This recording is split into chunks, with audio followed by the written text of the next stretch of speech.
আল্লাহর কাছে যায় দাঁড়াবো কি করে দাঁড়াবো? আমি একটা হাদিস থেকে কাহিনী দিতেছি, হাদিসের না হইলে এটা দিতাম না। বনি ইসরাইলে এক বদমাশ ছিল, যার নাম ছিল কিফিল।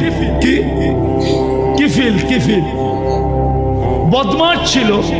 সে প্রতি রাত্রে জিনার পিছনে বর্তমান টাকায় 50 থেকে 60 লক্ষ টাকা খরচ করে, আর এটা তার নেশা ছিল।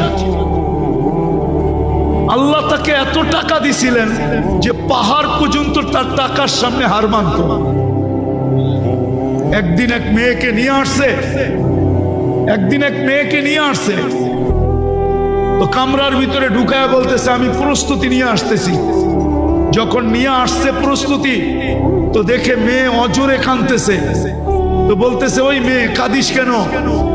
আমি তো তোকে টাকা দিয়ে নিয়ে আসলাম, তুই নিজেই আমার হাতে ধরা দিলি, আমি তো তোকে জোর করে আনি নাই।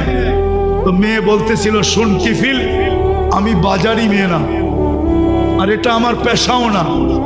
যেই কোনো বিপদের কারণে আমি তোর হাতে ধরা দিতে বাধ্য হয়েছি, কিন্তু কাঁদি কেন জানিস?